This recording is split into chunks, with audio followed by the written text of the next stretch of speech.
The Milwaukee Bucks have just made a lot of transactions, with them doing a trade with the Pelicans, which sends Eric Bledsoe, George Hill, along with 3 first-round picks and 2 future pick swaps to the Pelicans, and Jrue Holiday to the Bucks. They also sent Dante DiVincenzo, Ersan Ilyasova, and DJ Wilson to the Kings, and they received Bogdan Bogdanovic in a sign-and-trade. So in today's video, I will be discussing these trades and deciding whether the Bucks improved, and I will also be talking about what this means for Giannis's future. Please like this video to help my channel grow, subscribe to help me reach my goal of 500 subscribers before the end of 2020. Also, comment on this video to start a conversation with me, and play that intro.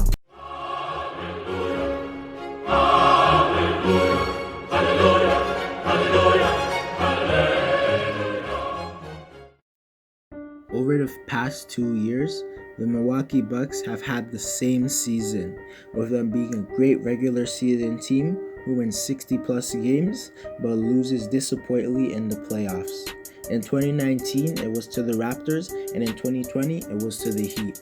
Everyone knows that their biggest problem was the fact that in the playoffs, certain teams can make a wall in front of Giannis to stop him from getting to the basket.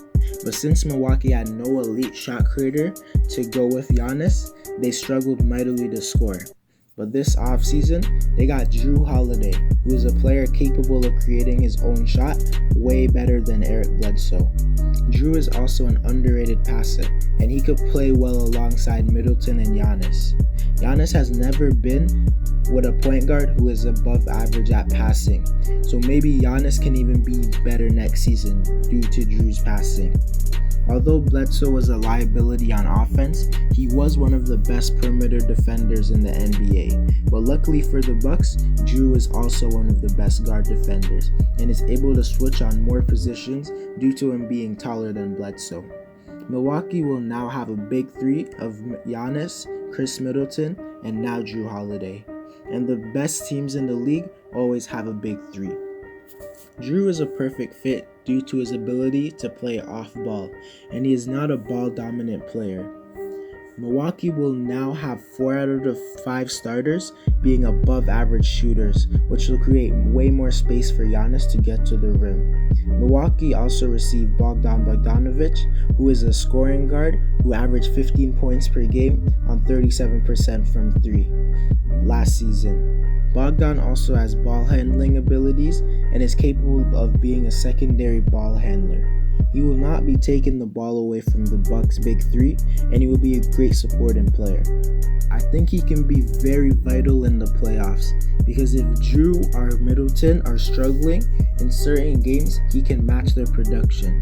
Milwaukee made this move with the hope that it can help them make the finals, and I do think as of right now, it would make them the favorites to come out of the East, because their biggest obstacles would be the Celtics, who I don't think have the size to stop Giannis, and their bench is pretty weak compared to the Bucks, and they would also have to fear the Miami Heat, but I believe the Bucks now have more perimeter scorers, and they won't be as reliant on Giannis.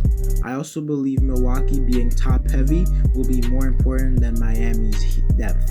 Their biggest obstacle will potentially be the Brooklyn Nets, who are pairing Kyrie and KD, but I still would take the Bucks over them due to us not knowing how good KD will be from his injury, and I also feel Milwaukee's team fit and chemistry will be way better than the Nets.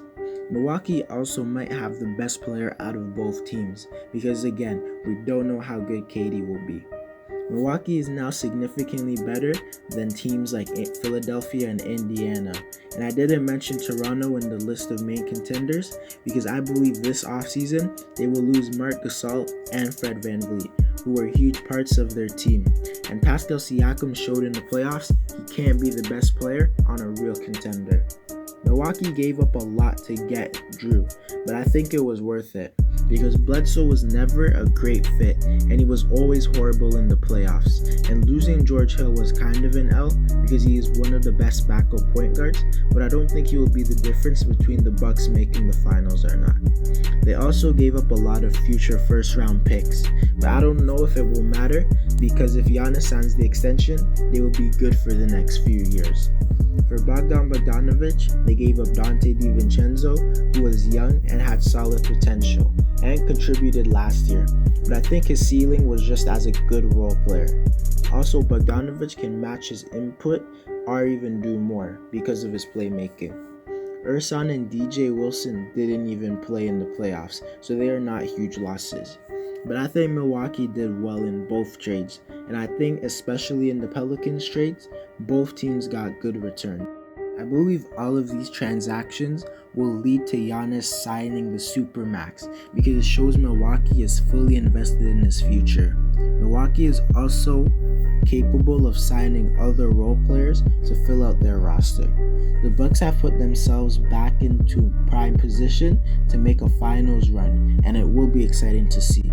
Anyways guys, that's it for the video.